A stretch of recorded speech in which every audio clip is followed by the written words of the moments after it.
तव कथामृतं तप्तजीवनं कविभिरडितं कल्मषापहं श्रवणमङ्गलं श्रीमदाततं भुवि गृह्णन्ति ये हृदा जनाः।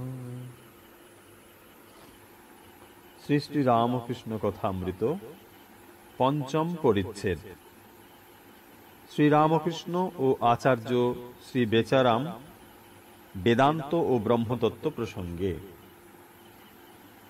সন্ধ্যার পর আদি সমাজের আচার্য শ্রীযুক্ত বেচারাম বেদিতে বসিয়া উপাসনা করিলেন।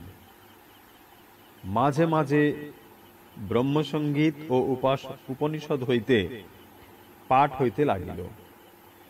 উপাসনান্তে শ্রীরামকৃষ্ণের সঙ্গে বসিয়া আচার্য অনেক আলাপ করিতেছেন। শ্রীরামকৃষ্ণ: আচ্ছা, নিরাকারও সত্য আর সাকারও সত্য, আপনি কি বলো? আচার্য: আজ্ঞে, নিরাকার যেমন ইলেকট্রিক কারেন্ট, তড়িৎ প্রবাহ, চোখে দেখা যায় না কিন্তু অনুভব করা যায়।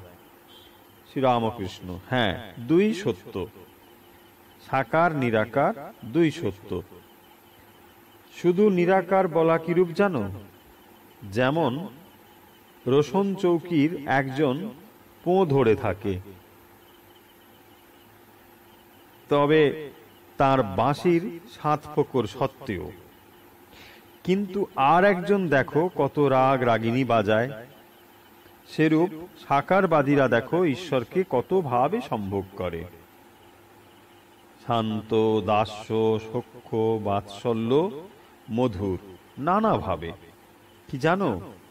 অমৃত কুণ্ডে কোনো রকমে পড়া,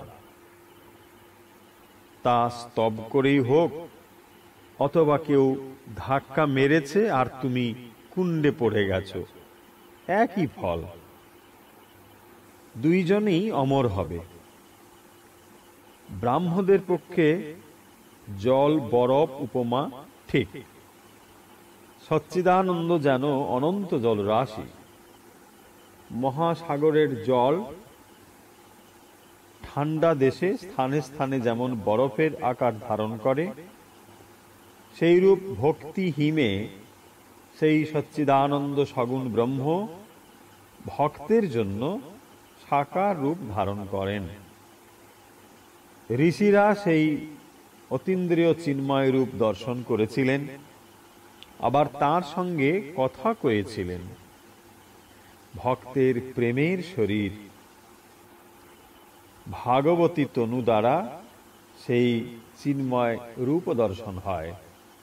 আবার আছে ব্রহ্ম অবাং মনস গোচর, জ্ঞান সূর্যের তাপে সাকার বরফ গলে যায়। ব্রহ্মজ্ঞানের পর, নির্বিকল্প সমাধির পর আবার সেই অনন্ত বাক্যমনের অতীত অরূপ নিরাকার ব্রহ্ম। ব্রহ্মের স্বরূপ মুখে বলা যায় না, চুপ হয়ে যায়। অনন্তকে কে মুখে বোঝাবে?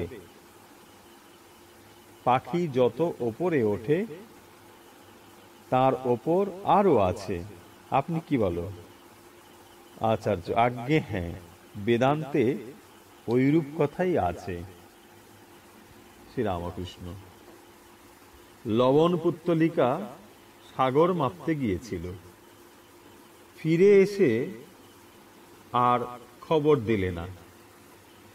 এক মতে আছে সুখদেবাদি দর্শন স্পর্শন করেছিল, ডুব দেয় নাই। আমি বিদ্যাসাগরকে বলেছিলুম, সব জিনিস এঁটো হয়ে গেছে, কিন্তু ব্রহ্ম উচ্ছিষ্ট হয় নাই। অর্থাৎ ব্রহ্ম কি কেউ মুখে বলতে পারে নাই। মুখে বললেই জিনিসটা এঁটো হয়। বিদ্যাসাগর পণ্ডিত, শুনে ভারী খুশি। কেদারের ওদিকে শুনেছি বরফে ঢাকা পাহাড় আছে। বেশি উচ্চে উঠলে আর ফিরতে হয় না। যারা বেশি উচ্চেতে কি আছে গেলে কিরূপ অবস্থা হয় এসব জানতে গিয়েছে, তারা ফিরে এসে আর খবর দেয় নাই। তাকে দর্শন হলে মানুষ আনন্দে বিহ্বল হয়ে যায়, চুপ হয়ে যায়। খবর কে দেবে, বোঝাবে কে? 7 দেউড়ির পর রাজা। প্রত্যেক দেউড়িতে এক একজন মহা ঐশ্বর্যবান পুরুষ বসে আছেন।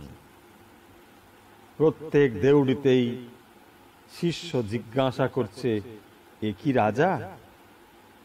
গুরুও বলছেন, না, নেতি নেতি। 7ম দেউড়িতে গিয়ে যা দেখলে একেবারে অবাক, আনন্দে বিহ্বল। আর জিজ্ঞাসা করতে হলো না, এই কি রাজা? দেখেই সব সংশয় চলে গেল। আচার্য, আজ্ঞে হ্যাঁ, বেদান্তে এইরূপই সব আছে।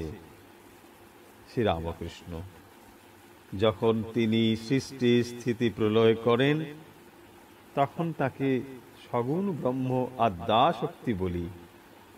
যখন তিনি 3 গুণের অতীত, তখন তাকে নির্গুণ ব্রহ্ম, বাক্য মনের অতীত বলা হয়, পরব্রহ্ম। মানুষ তার মায়াতে পড়ে স্বস্বরূপকে ভুলে যায়। সে যে বাপের অনন্ত ঐশ্বর্যের অধিকারী তা ভুলে যায়। তার মায়া ত্রিগুণময়ী। এই 3 গুণই ডাকাত, সর্বস্ব হরণ করে, স্বস্বরূপকে ভুলিয়ে দেয়। সত্য, রজ, তম 3 গুণ। এদের মধ্যে সত্যগুণই ঈশ্বরের পথ দেখিয়ে দেয়, কিন্তু ঈশ্বরের কাছে সত্যগুণও নিয়ে যেতে পারে না। ওম শান্তি শান্তি শান্তি। হরি ওম তৎ।